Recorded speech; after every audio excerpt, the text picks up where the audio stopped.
If I'm sponsoring my spouse for a green card, how long will it take for them to be able to also apply for a Social Security card or a driver's license? Hi, I'm Jim Hacking, immigration attorney here in St. Louis, Missouri.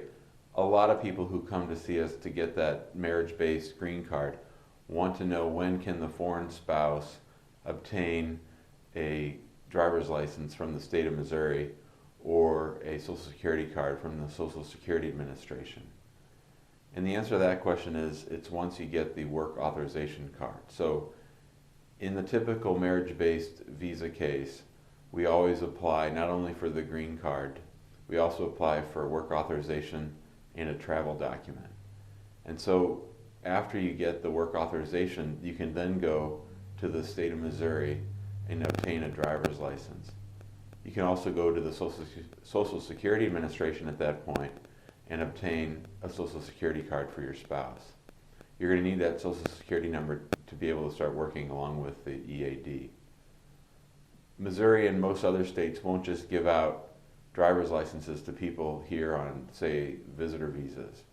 If you're here on a student visa, you can get a driver's license, but generally, if you're here as a newcomer and you're applying to get a marriage-based green card, you're not going to be able to get that driver's license with just, say, the receipt notices. You have to wait until the actual red employment authorization card comes.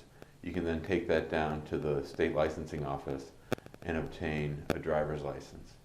And it's a good idea to do these things before your interview. Now, a lot of times, there's not that much time that elapses between the time that you get the EAD or work card and the time you get the green card. Sometimes it's just a matter of weeks.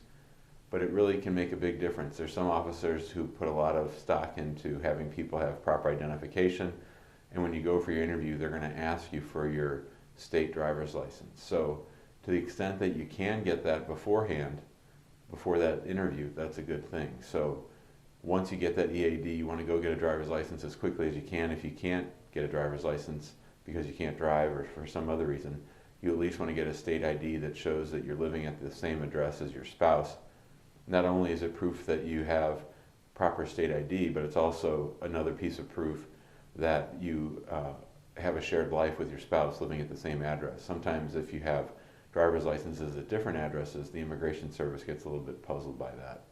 Same too with the Social Security card. It's just another way to demonstrate that you're here, that you've declared who you are, and it's another little piece that helps at the interview.